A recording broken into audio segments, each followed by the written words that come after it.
Bienvenue sur la chaîne ATD Avignon, Église Réal Panier. Nous souhaitons que ce message t'encourage. Très bonne écoute. Vous pouvez demander à votre voisin, est-ce que tu aimes les bonnes nouvelles ? Et vous pouvez ajouter maintenant, tu vas en entendre une autre. Et cette bonne nouvelle qu'on va partager maintenant, c'est la bonne nouvelle de la grâce de Jésus. Amen. Seigneur, nous te remercions pour ta sainte et bonne parole. Et là, j'ai plus de piles. Ah non, c'est bon, ça marche. Que tu vas nous transmettre, Seigneur. Je prie que tu m'accordes la grâce de pouvoir la livrer vraiment avec assurance, avec courage. Seigneur Jésus, vraiment que cette parole nous bénisse, nous fasse du bien, nous touche, nous relève, nous fortifie, nous édifie, nous transforme. Rends gloire à ton nom comme tu sais si bien le faire, Jésus. Amen. Amen. Mon message de ce matin, j'espère que vous y verrez parce que j'ai choisi des couleurs claires, mais j'espère que ça va bien s'afficher, s'intitule « Vivre dans la lumière ». Ça va, vous y voyez ? Oui, il manque de la lumière. Il en manque un peu, hein ? Bon, j'espère que ça va aller. On aurait pu dire aussi « marcher dans la lumière » ou plein de choses, mais le message porte sur le premier chapitre de la première épître de Jean. Et comme vous le savez, Jean nous présente dans son évangile Jésus comme étant la lumière, et la lumière qui malheureusement n'a pas été reçue. Mais par la grâce de Dieu, nous qui sommes là aujourd'hui, nous avons reçu la lumière de notre Seigneur. Alléluia. Et c'est de vivre dans la lumière, de continuer de vivre et de marcher dans la lumière. Et cette première épître de Jean, vous le savez, toute la Bible est pertinente pour nous aujourd'hui. Et cette première épître de Jean, vraiment, elle est très pertinente encore pour nous aujourd'hui. Et elle parle de plusieurs choses. Et vous le savez comme moi que dans un endroit où il n'y a pas de lumière, c'est les ténèbres. Et dans ce monde, à l'heure actuelle, c'est pas nouveau, mais il y a quand même des choses ténébreuses qui sont là, qui sont présentes, et qui viennent comme assombrir le cœur des gens. Alors, les cœurs peuvent être assombris par toutes sortes d'épreuves, de difficultés, de choses qu'on peut rencontrer dans la vie qui sont tellement difficiles que ça nous enferme, et comme on dit, on n'y voit plus clair. Mais il y a aussi beaucoup de choses dans ce monde qui sont là pour l'enténébrer et amener la confusion dans les cœurs et dans les pensées. Et Jean, dans sa première épître, il parle de plusieurs phénomènes. Il parle notamment des différents courants religieux qui fleurissent un peu partout, qui ne sont pas toujours originaux et un peu loufoques. On a ça un peu aujourd'hui. Et lui, il parle de ce qu'on appelle le gnosticisme. Je ne sais pas si vous connaissez ce mot, mais sinon, vous pourrez dire « chouette, j'ai appris un mot ce matin ». Mais il peut paraître incroyable, même qu'encore aujourd'hui, dans certains courants chrétiens, la divinité de Jésus est niée. Vous m'avez bien entendu, Et c'est pas nouveau, c'est pas nouveau, mais ça tend à revenir en force. Dans ces églises-là, on croit en Jésus, mais on ne croit pas qu'il soit Dieu. Vous avez vu la nuance ? Et d'ailleurs, des commentateurs et théologiens expliquent que Jean vise ce problème-là dans son épître. Et c'est quelque chose qui existe encore aujourd'hui. Le gnosticisme, c'est une hérésie qui tentait de dénaturer le christianisme. Elle fonde le salut de l'homme sur sa connaissance et sur la puissance de la résurrection de Jésus. En fait, cette doctrine, cette hérésie fait passer Dieu pour un créateur méchant et mauvais et nie le fait que Jésus soit venu en chair sur terre. Dans cette hérésie, Jésus est totalement divin, mais absolument pas humain. Donc il ne peut pas y avoir la croix, il ne peut pas y avoir le pardon des péchés, il ne peut pas y avoir la résurrection. Et beaucoup de personnes sont enténébrées à cause de ce genre de pensée. Et vous le savez comme moi aussi que notre civilisation vieillit. Alors ce n'est pas une tare de vieillir, attention. Mais notre civilisation, elle vieillit malheureusement, elle vieillit mal. Et ça aussi, ça pousse beaucoup de personnes à s'enténébrer, parce que certaines valeurs qui venaient de la parole de Dieu et qui ont construit notre civilisation s'effondrent aujourd'hui, sont en train de se perdre. Et c'est comme s'il y avait un déferlement de ténèbres qui arrivait, qui était en train de balayer des fondements solides un petit peu partout, tout autour de nous. C'est quelque chose de fou. On n'est plus vraiment sûr de savoir d'où nous venons en tant que civilisation. C'est dur à dire, essayez civilisation, et de le dire vite en plus, ni même où nous allons. On parle beaucoup, on se pose plein de questions sur tout un tas de sujets. Les gens ont soif de spiritualité, mais ils cherchent Dieu là où malheureusement ils ne trouvent pas. Ils le cherchent dans l'occultisme, dans les philosophies ésotériques. De nombreux croyants sont mal assurés et remettent en cause les fondements de leur foi très régulièrement. Très régulièrement. C'est dur. Alors on le sait, il y a un combat. Ce n'est pas un jugement, mais c'est simplement un état de fait. Il y a un refroidissement même de l'amour fraternel concret entre les croyants. C'est des choses qui peuvent arriver, malheureusement. Pas dans cette église. Moi, je ne crois pas dans cette église. En tout cas, que ça n'arrive pas. Il y a une foule de tentations qui sont proposées 24 heures sur 24, 7 jours sur 7, accessibles en permanence. Ça, c'est quelque chose quand même d'assez nouveau par rapport à ce qui pouvait se produire il y a plusieurs centaines d'années. L'action de témoigner de la vérité de Jésus, de confesser son appartenance à Jésus, disparaît peu à peu. C'est très difficile. Je ne sais pas pourquoi. On a du mal à affirmer que nous sommes chrétiens, que nous croyons en Jésus. Et c'est vraiment dur. Encore une fois, ce n'est pas du jugement, hein. Et puis, la place de l'éthique dans la doctrine chrétienne est plus que jamais d'actualité. Aujourd'hui, il faut faire très attention à ce que l'on dit, au moment où on le dit. Parce que forcément, la doctrine de la parole de Dieu est discriminante, hein, par essence. Il y a ceux qui sont sauvés et ceux qui sont perdus. Il n'y a pas plus discriminant que ça, hein.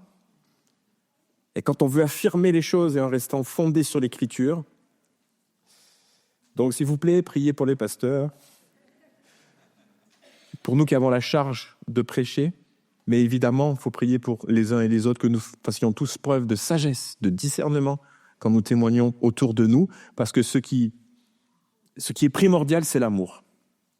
Toujours, c'est l'amour. Bon, c'est allé un petit peu vite pour être affiché, mais c'est pas grave. Cette brève énumération nous montre que le message de l'apôtre Jean est pertinent. Cette première lettre de Jean, donc, est tout d'abord une exhortation à tenir ferme dans les fondements de la foi en Jésus. Et c'est un peu de ça dont je voudrais parler ce matin et la semaine prochaine. Cet appel à tenir debout, fermement attaché à la parole de la vérité reçue par l'action du Saint-Esprit. Frères et sœurs, nous allons tenir debout parce que le Saint-Esprit vit dans nos cœurs et que c'est lui qui, à un moment donné, est venu allumer la lumière. Nous avons été réveillés par la puissance de Dieu et celui qui nous a réveillés, celui qui a eu la puissance de nous réveiller, a la puissance de nous tenir en éveil et a la puissance de nous amener jusqu'au bout. Alléluia. Il nous a placés sur le fondement et le Seigneur Jésus, lui, il a envie qu'on y reste.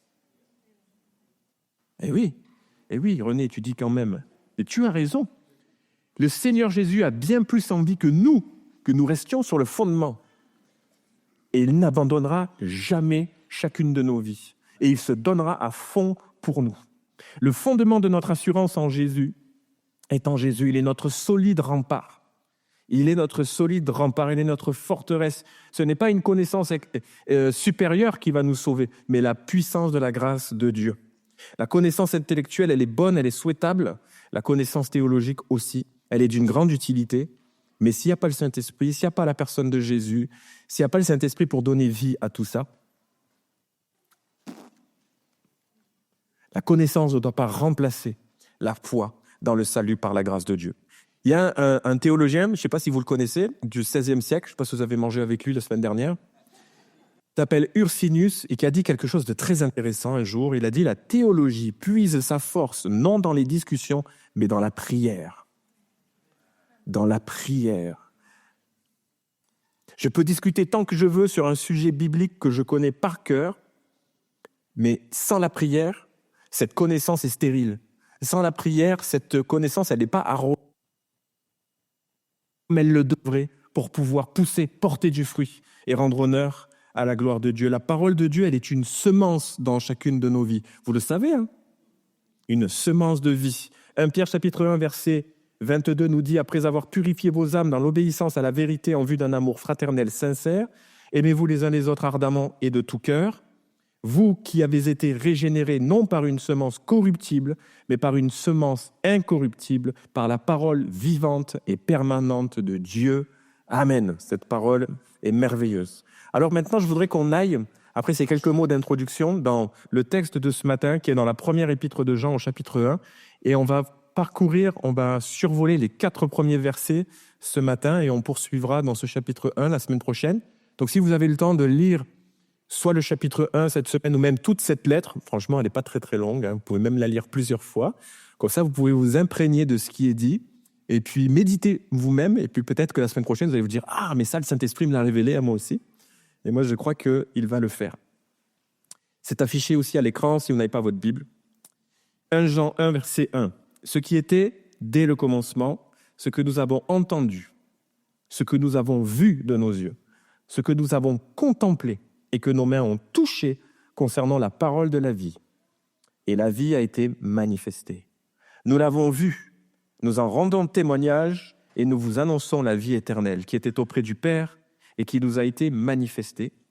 Ce que nous avons vu et entendu, nous vous l'annonçons à vous aussi, afin que vous aussi, vous soyez en communion avec nous. Or, notre communion est avec le Père et avec son Fils Jésus-Christ. Ceci, nous l'écrivons afin que notre joie, soit complète ou parfaite. Amen. Alors peut-être que ces 4 versets vous semblent un peu énigmatiques, mais on va les prendre un par un, on va avancer tranquillement. Et ce premier message ce matin, déjà pour lancer, c'est un appel à se positionner ou à se repositionner correctement sur le fondement de notre foi. Et c'est l'objectif que je vise à travers ce message. Soit vous poussez à vous positionner, ou soit vous aidez à vous repositionner. C'est vrai que ce langage de ce chapitre 1 nous rappelle l'évangile de Jean. C'est normal, c'est la même personne qui l'a écrit. Mais dans cette première épître de Jean, le discours est bien plus concret. Alors ça ne veut pas dire que dans l'évangile de Jean, il n'est pas concret, mais ici, son discours est bien plus concret que ce qu'on peut trouver dans l'évangile de Jean sur le même sujet. Ce que je veux te dire ce matin, c'est que Jésus est concret. Jésus est palpable. Jésus est vrai, il est réel. Sa grâce est palpable. Les verbes utilisés dans ces versets, je ne sais pas si vous avez fait attention, c'est entendre, voir, contempler et toucher. Et on a aussi témoigné et annoncé. 4 versets quand même assez courts, 6 verbes. Et vous savez comme moi que les verbes, c'est ce qui dit l'action dans une phrase. Vous êtes allé au CE2 ? Pourquoi je dis CE2 ? Parce que mon fils Siméon, il est en plein là-dedans depuis quelques mois. Donc le sujet, le verbe et tout ça. Excusez-moi. Voici la première chose que je voudrais partager avec vous ce matin. Jean nous invite à considérer ce qui était dès le commencement. C'est mon premier point. Ce qui était dès le commencement. Vous savez, comme moi, donc un verbe dans une phrase, c'est le mot qui désigne l'action, le mouvement. Et les 4 premiers verbes sont utilisés pour décrire l'action de la parole de vie, l'action de la parole dans nos vies. Et les 2 verbes suivants sont utilisés pour nous dire comment vivre cette parole. Qu'est-ce que nous pouvons en faire ? Et nous le savons que la parole de vie dont il est question dans ce texte, c'est le Seigneur. Si on n'est pas du tout, si on n'a jamais lu la Bible et qu'on tombe sur ce texte, effectivement, on peut ne pas comprendre de quoi il s'agit. Mais nous savons qu'il est question du Seigneur Jésus. Il est la parole faite chair. Par conséquent, il est question de celui qui doit être vu, de celui qui doit être entendu, de celui qui doit être contemplé, mais aussi de celui qui doit être touché. Et aussi, il est question de celui pour lequel nous rendons témoignage et que nous annonçons. Alors, ce qui était dès le commencement, c'est quoi ? Merci de poser la question. Et de pouvoir y répondre maintenant. La réponse, c'est au verset 2. C'est la vie qui a été manifestée. 1 Jean, chapitre 1, versets 1 et 2. Ce qui était dès le commencement, ce que nous avons entendu, ce que nous avons vu de nos yeux, ce que nous avons contemplé, ce que nos mains ont touché concernant la parole de vie. Et cette vie a été manifestée et nous l'avons vue, nous en rendons témoignage et nous vous annonçons la vie éternelle qui était auprès du Père et qui nous a été manifestée. Je ne sais pas si vous vous en êtes rendu compte, mais le verset 2, c'est un écho au verset 1. Si vous regardez, ce qui était dès le commencement, c'est ce que nous avons entendu, vu, contemplé et touché. Et cela concerne la parole de vie. Je viens de le dire. En d'autres mots, ça concerne Jésus. Eh bien, cette vie a été manifestée sur toutes les formes décrites avant, entendues, vues et ou touchées. Pour pouvoir vivre et agir avec une solide et ferme assurance, le fondement doit être le bon. Si nous voulons être assurés dans notre marche chrétienne, comprenez bien ce que je vais dire, il ne faut pas s'appuyer sur la prière. Il ne faut pas s'appuyer sur la lecture de la Bible. Il faut s'appuyer sur Jésus. Ça ne veut pas dire qu'on n'a pas besoin de prier, ni de lire la Bible. Mais le fondement, c'est une personne. C'est une personne que nous connaissons, bien-aimés. C'est une personne que nous avons un jour rencontrée, qui s'est révélée à nos cœurs, qui est venue éclairer nos vies, qui est venue nous révéler l'amour puissant du Père pour nous. Et c'est sur cette personne que nous nous appuyons. Pas parce qu'on nous a dit un jour « Oh, Jésus est puissant, tu devrais t'appuyer sur lui. » Ah ouais, chouette, je vais le faire. Non, parce que nous en avons fait nous-mêmes l'expérience. Et c'est pour ça que je voudrais dire à toutes les personnes qui sont ici dans ce lieu et peut-être qui ne connaissent pas Jésus ou alors qui ne sont pas encore vraiment engagés avec le Seigneur, je veux t'encourager, toi aussi, à rencontrer personnellement le Seigneur Jésus. Je veux t'encourager, toi aussi, à te tourner vers lui et à essayer de lui faire confiance. Je veux t'encourager, saisir cette grâce que Dieu veut t'offrir, parce que découvrir la grâce de Dieu, il n'y a rien de plus extraordinaire. Découvrir comment tu as été aimé, pourquoi tu as été aimé et pourquoi Dieu continue de t'aimer, c'est merveilleux. Alors mon ami, ce matin, ne fais pas juste entendre de la bonne musique et puis être avec des gens sympathiques, parce qu'ils sont tous sympathiques ici, mais considère la parole que Jésus nous adresse à toutes et à tous dans sa grâce. Ésaïe au chapitre 26, le verset 4 nous dit « Confiez-vous en l'Éternel à perpétuité, car l'Éternel est le rocher des siècles. » Alléluia. L'exhortation du prophète Ésaïe doit nous encourager à nous investir dans la communion avec Jésus, Jésus qui est le rocher des siècles, sur lequel nous pouvons tenir ferme, debout dans la foi. Un rocher inébranlable, un rocher inaltérable, un rocher inépuisable. Et si jamais à un moment donné vous voulez dire amen, vous pouvez. Un rocher indestructible. Indestructible. Alléluia. Les 4 premiers verbes, donc, présents au verset 1, parlent de l'action de Jésus dans nos vies. Et ça nous dit, encore une fois, que ton positionnement ou ton repositionnement spirituel repose sur Jésus, le seul fondement solide de ta foi. Alors écoutez bien, parce que c'est dans ces choses que vous trouverez votre assurance spirituelle. Et c'est ce que Jean exprime ici. Ton assise spirituelle, ce qui te fait tenir fermement dans la foi, c'est la vie de Jésus manifestée sur terre. C'est la vie de Jésus manifestée sur terre. Alors peut-être vous êtes en train de vous dire, mais ça fait 3 fois en 30 secondes qu'il répète la même chose. Ben oui, parce que c'est le cœur du message de l'Évangile, la personne de Jésus.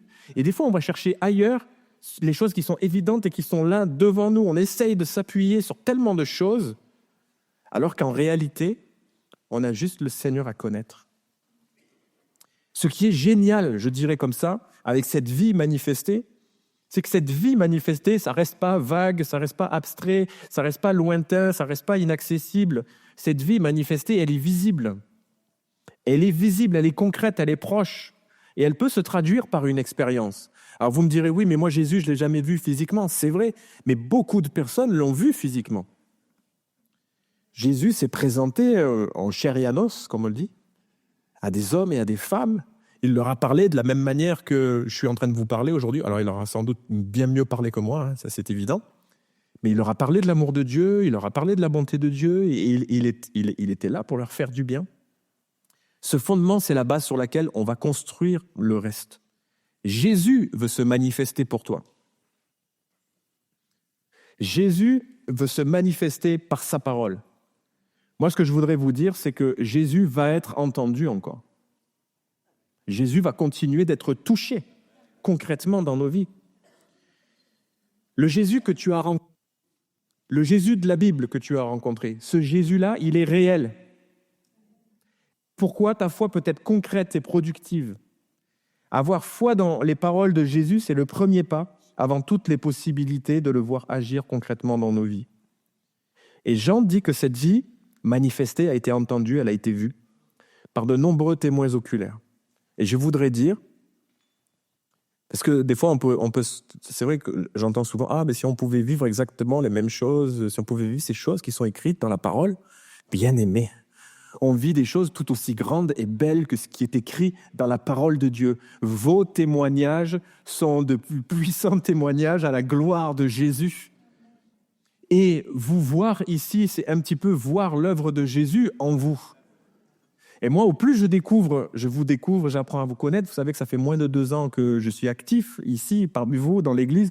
Au plus je m'émerveille parce qu'à chaque fois, je découvre des témoignages différents et je découvre encore une fois la manière dont Dieu est capable de sauver des hommes et des femmes, de remplir les cœurs de son amour et de sa grâce, de relever des gens qui étaient brisés. C'est quand même ça le cœur du message de l'Évangile. Nous étions brisés, nous étions sans espoir, nous étions dans les ténèbres. Jésus est venu, il a renversé la table, il a allumé la lumière, il nous a accueillis dans son amour et il nous a transformés. Et c'est ça le fondement sur lequel nous construisons tous les jours. Ce fondement ne doit pas changer. Le même élan que tu avais au tout début de ta marche avec Jésus, c'est cet élan-là que je veux essayer de susciter dans ton cœur ce matin par ce message. Et pas trouver quelque chose de nouveau, parce qu'il n'y a rien de nouveau sous le soleil, nous dit l'Ecclésiaste. Donc laissez-moi vous dire que ce n'est pas fini, nous allons encore entendre Jésus, le voir à l'œuvre et le toucher. Quelques questions que je voudrais lancer, comme ça, vous y répondez dans vos cœurs. Comment es-tu positionné spirituellement par rapport à ce qui est le commencement de ta foi? As-tu soif que de nombreuses personnes puissent entendre Jésus et le voir à l'œuvre? Comme il est dit dans le verset 2, il y a un témoignage et une annonce à faire par rapport à ce fondement. Parce que l'Église aussi est belle quand elle ne garde pas jalousement ce trésor. Ils viennent lui voler. Je ne sais pas pourquoi, moi, des fois ça coupe. Je suis désolé, mais ce n'est pas non plus la faute à Jimmy, hein, d'accord? Bon, je tiens à le dire. Mais c'est important. Ce trésor, il est merveilleux. Et je le disais tout à l'heure en introduction, malheureusement, il est difficile à partager. Parce qu'il y a toutes sortes de pressions extérieures. Et ça, c'est pour nous faire taire, évidemment. L'ennemi cherche à nous faire taire de plein de manières, mais il y a des pressions intérieures aussi. Il y a des craintes qui sont dehors, il y a des craintes qui sont dedans. Mais c'est important de considérer que ce que nous avons reçu, on ne peut pas le garder pour nous. Et ces 2 verbes-là qui sont au verset 2 nous disent, et c'est mon deuxième point, quoi faire avec le fondement que nous avons reçu. Je relis le verset 2. « Et la vie a été manifestée, et nous l'avons vue. Nous en rendons témoignage, et nous vous annonçons la vie éternelle qui était auprès du Père et qui nous a été manifestée. » Notez ici que la vie éternelle, c'est Jésus. Vous allez me dire, ben oui, mais on le sait, pasteur. Oui, mais c'est ça. Notez qu'ici, annoncer la vie éternelle, c'est annoncer Jésus. C'est pas annoncer une église, c'est pas annoncer une doctrine, c'est pas annoncer, j'en sais rien moi, c'est annoncer Jésus. C'est présenter Jésus, parce que c'est lui qui était auprès du Père. Et c'est lui qui a été manifesté pour notre salut. Hein, Jésus est venu chercher et sauver ceux qui étaient perdus. En l'occurrence, vous et moi. Le verset 2 esquisse une action qui découle de la manifestation de la vie de Jésus pour les croyants, parce qu'on dispose, je le disais il y a quelques instants, de la plus merveilleuse des nouvelles sur cette terre. Alors partageons-la. Je ne sais pas si vous vous souvenez, alors c'est vrai que c'est une période de l'histoire de l'humanité dont on n'a plus trop envie de se souvenir, hein, mais pendant la période du Covid, vous vous rappelez? Alors ça arrive au début, machin, Covid, confinement, tout ce que vous voulez, oh là là, la catastrophe, on va tous mourir. Bon. C'était ça qu'on nous disait un peu tous les jours à la télé. Si vous sortez, vous allez mourir, hein, sortez pas. Hein. Bon, bref. Et il y avait un espoir à un moment donné parce qu'on était en train de chercher un vaccin, vous vous en souvenez? Et quelle bonne nouvelle quand un laboratoire américain que je ne citerai pas a annoncé avoir trouvé un vaccin. Vous vous en souvenez? C'était la liesse, non, on n'en était pas là, mais il y a un espoir qui a suscité comme ça dans le cœur des hommes et des femmes, et pour cause, il y avait des gens qui mouraient. Beaucoup de gens sont morts, malheureusement, à cause de cette maladie. Il ne faut quand même pas l'oublier. Beaucoup, et dans des conditions terribles. Alors, évidemment, tout ça était bien sérieux.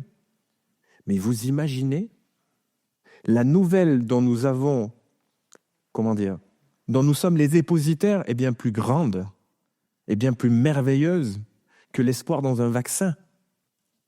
Parce que ce vaccin, il peut nous aider temporairement à combattre une maladie. Mais Jésus, c'est pour l'éternité qu'il a donné sa vie, qu'il a donné son sang, qu'il a offert son corps pour vaincre la maladie la plus pernicieuse, la plus ténébreuse et la plus terrible que nous ayons eu un jour à supporter, celle du péché. Alors la bonne nouvelle, l'annonce de Jésus, c'est annoncer cette merveilleuse nouvelle. Alors est-ce que c'est facile à faire? Non, c'est pas facile à faire, mais c'est possible. Partageons la parole de Dieu. Romains chapitre 8, verset 18 nous dit « J'estime qu'il n'y a pas de commune mesure entre les souffrances du temps présent et la gloire à venir qui sera révélée pour nous. Aussi la création attend-elle avec un ardent désir la révélation des fils de Dieu. » Les fils et les filles de Dieu, c'est vous et moi. Et cette création tout entière, avec tout ce que Dieu a créé, attend que l'Église témoigne, que l'Église annonce, que l'Église parle, que l'Église brille, que l'Église vive et marche dans la lumière du Seigneur. Parce que la rédemption, Dieu va la répandre partout. Alors je sais que le contexte de ce verset, c'est la totale rédemption que nous connaîtrons un jour dans la présence de Dieu, mais je trouve qu'il est pertinent pour nous encourager à lever le voile sur la bonne nouvelle que nous avons reçue. Ce chapitre de l'Épître aux Romains, en plus, c'est ce chapitre qui nous parle de la loi de l'esprit de vie. C'est la loi de l'esprit de vie qui brûle dans nos cœurs. On n'a pas d'autre motivation que de vouloir glorifier Jésus. On n'a pas d'autre motivation. On ne fait pas la course, on n'est pas en compétition avec d'autres églises ou d'autres je ne sais pas quoi. Notre seule motivation, c'est rendre gloire à Jésus. Alors, tu parles, tu témoignes, tu annonces la grâce, l'amour, la paix et la délivrance en Jésus. Amen. Le verset 3 complète la description de cette action en donnant, et c'est mon troisième point, l'objectif du fondement reçu par la foi. C'est vraiment fortifiant de le lire dans le texte. Ça nous encourage sur les intentions du Saint-Esprit. Verset 3 nous dit « Ce que nous avons vu et entendu, nous vous l'annonçons à vous aussi, afin que vous aussi, vous soyez en communion avec nous. » Or, notre communion est avec le Père et avec son Fils, Jésus-Christ. Alors, quel objectif poursuivre avec la vie de Jésus qui se manifeste, s'entend et se voit? Encore une fois, merci de poser la question, je vais essayer d'y répondre. Eh bien, c'est simple.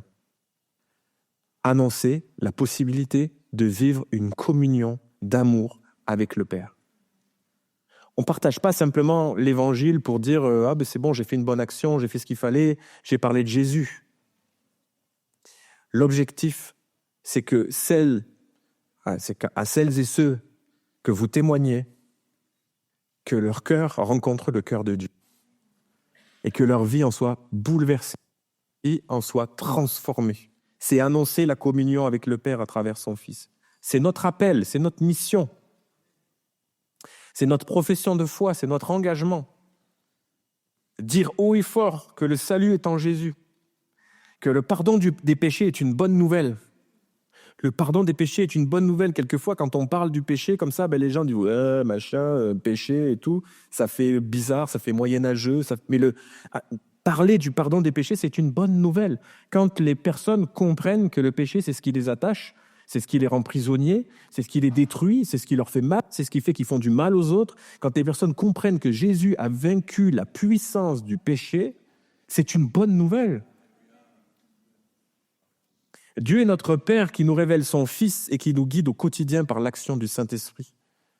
Et c'est aussi comprendre cette révélation. C'est aussi avec force que ce salut ouvre une voie extraordinaire pour connaître une vraie communion. Et c'est quand même merveilleux que l'Église ne se contente pas simplement d'annoncer quelque chose d'abstrait, de vague, mais le message que l'Église porte est concret. Rencontrer une personne, Jésus, rencontrer le seul médiateur entre Dieu et les hommes, rencontrer celui qui a pourvu à un moyen de nous délivrer de ce qui a triomphé de nous. Que ce message, il est palpable, il est concret, qu'on peut l'expérimenter dans notre quotidien. Et à chaque fois que nous avons besoin de ce soutien, de ce support, de ce rocher solide, d'avoir cette assurance qu'on peut rester fermement établi sur ce rocher et que nous ne sombrerons pas, c'est quand même une bonne nouvelle de pouvoir s'appuyer sur quelque chose d'éternel. Il y a peu de messages sur cette terre qui nous parlent d'une espérance aussi grande, d'une espérance aussi merveilleuse. Alors, je ne peux pas ne pas citer l'évangile de Jean ce matin, et je vais citer les versets 18 et 21 du chapitre 14. « Je ne vous laisserai pas orphelins, je viens vers vous. » Encore un peu de temps, c'est Jésus qui parle, hein. « Et le monde ne me verra plus, mais vous me verrez, parce que moi je vis, et que vous aussi, vous vivrez. En ce jour-là, vous connaîtrez que moi je suis en mon Père, vous en moi, et moi en vous. Celui qui a mes commandements et qui les garde, c'est celui qui m'aime. Celui qui m'aime sera aimé de mon Père, moi aussi je l'aimerai, et je me manifesterai à lui. » Quelle promesse extraordinaire à ce moment-là que Jésus est en train de donner à ses disciples alors qu'il sait qu'il va devoir partir, il sait qu'il va mourir, il sait qu'il va devoir partir, mais il leur livre cette promesse que même s'il n'est plus présent physiquement, eh bien il va offrir un cadeau supplémentaire, le Saint-Esprit. Et que ça ne sera pas juste, permettez cette image, à un moment donné, Jésus à côté de nous, Jésus présent à un seul endroit, à un seul moment, pour quelques personnes, quelque part sur terre. C'est Jésus vivant en nous. C'est nous étant vivants en lui. Et c'est tous ensemble étant trouvés dans l'amour et dans la grâce dans le cœur du Père. C'est quand même... waouh! C'est extraordinaire. C'est extraordinaire. Et là, c'est ma conclusion. Et je voudrais inviter les musiciens à me rejoindre et à commencer à jouer le chant de leur choix. Pourquoi est-ce qu'il écrit tout ça, Jean, au tout début de cet épître? Afin que notre joie soit complète. Et dans le nôtre, c'est pas juste lui. C'est lui et c'est nous.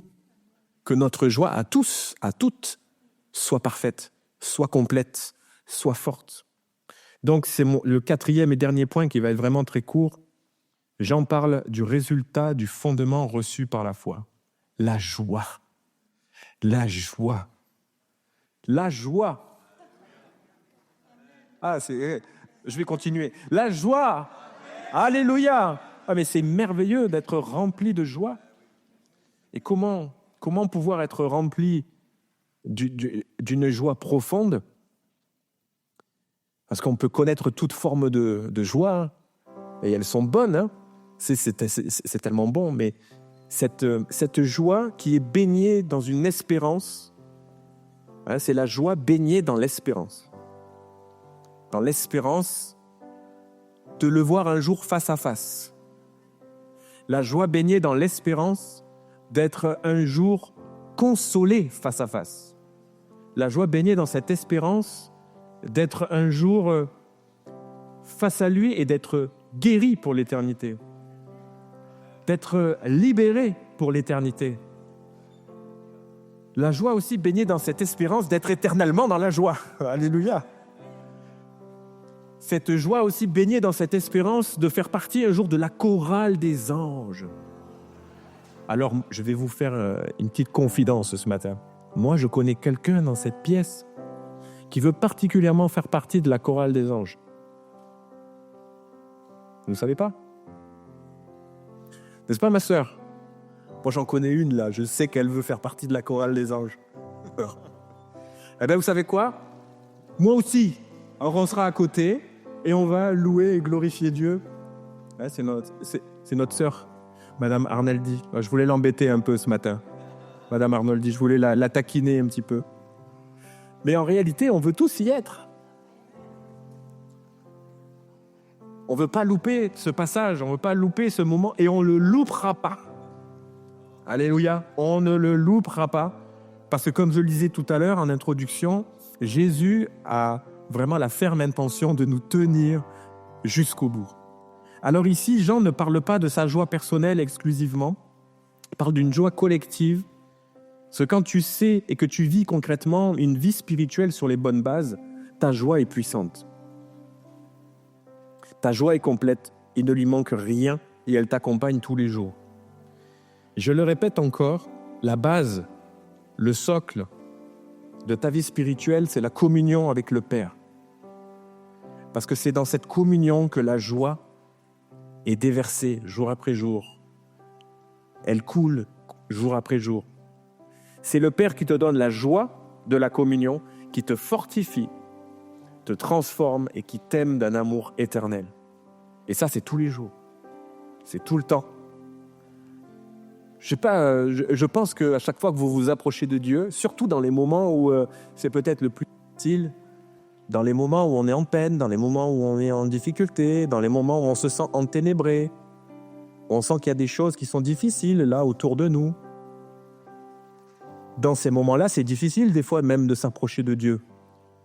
C'est pas parce que Dieu aurait changé, mais c'est parce que c'est nos cœurs qui changent. Et aussi bien souvent parce qu'on a l'impression de ne pas être, compatible avec le cœur de Dieu à ce moment-là. Parce que soyons honnêtes, des fois dans nos vies, c'est pas très glorieux. Et pourtant, il y a quelque chose qui nous dit, vas-y, approche-toi. Parce qu'on s'approche du trône de la grâce. On s'approche du trône de la bienveillance de Dieu. On s'approche de l'amour de Dieu. Et ce trône-là, il ne nous dit pas, oui, mais tu peux venir parce que tu en es digne, parce que tu en es capable, parce que tu as bien fait tes devoirs spirituels. Ce trône-là, il nous dit, tu peux venir parce que Jésus a fait tout ce que toi, tu ne pouvais pas faire. Et parce que l'amour de Dieu ne dépend pas des circonstances. Et que l'amour de Dieu est toujours disponible. Et qu'est-ce qui se passe une fois que vous y êtes allé dans la présence de Dieu? Vous ressortez. Vous avez pris une bonne bouffée d'amour et de paix, de joie et de grâce. Vous vous relevez et vous vous dites, c'est bon, ça va aller. Et vous continuez d'avancer. Vous savez toujours qui vous êtes. Vous êtes toujours réaliste face à vos luttes, à vos combats, à vos maladies, à vos difficultés, aux luttes qui sont les vôtres. Vous êtes lucide. Mais vous venez puiser à la source. Vous revenez vous appuyer sur le rocher parce que vous savez que vous allez tenir debout jusqu'au bout. Que son nom soit béni. Alors c'était mon encouragement pour ce matin. Restez positionné dans la foi. Ou alors peut-être se repositionner. Et je vais trier courtement et pendant ce chant, peut-être c'est l'occasion pour quelques-uns ce matin de dire au Seigneur, Seigneur, me voici tout simplement. Tu sais qui je suis, Seigneur? Tu sais que bien des fois, il y a des ténèbres qui m'environnent. Il y a de la confusion dans mes pensées. Il y a des doutes qui s'installent. Et ce matin, Seigneur Jésus, je m'appuie sur toi. Je m'appuie sur cette parole que j'ai entendue parce que c'est la tienne, Seigneur, et qu'elle m'encourage à rester positionné dans la foi. Je ne vais pas être positionné par rapport à ce que je vois, par rapport à ce que je comprends, mais je vais être positionné parce que tu m'appelles dans la foi à le faire. Et je choisis de te faire confiance à toi, Seigneur. Seigneur, bénis ton Église ce matin. Bénis les frères et sœurs qui sont devant moi, Seigneur Jésus. Je ne vais pas les inviter à venir sur le devant, mais je crois, Seigneur, que déjà ce matin, tu as commencé et tu continues. Tu déverses, Seigneur, ta grâce, ton amour sur nous. Continue de le faire, Seigneur. Peut-être pour celui ou celle qui doutait du fait que cette grâce avait continué de couler sur lui ou sur elle. Viens, affirme ces choses dans leur cœur. Moi, je voudrais te dire, mon frère, ma sœur, la grâce de Dieu continue de couler sur ta vie. Et cette grâce, elle continue de couler indépendamment de tes circonstances, indépendamment de ce que tu es capable de faire, de comprendre, de dire ou d'aller. Jésus t'aime. Le Seigneur notre Dieu est avec toi. Il t'a touché. Il t'a changé. Et il va continuer de le faire pour la gloire de son nom, pour que sa joie soit dans ton cœur et que ta joie, notre joie soit parfaite, que son nom soit béni. Merci d'avoir écouté ce message. Si tu apprécies ce podcast, alors abonne-toi et partage-le à ton entourage. Que Dieu te bénisse et à très bientôt.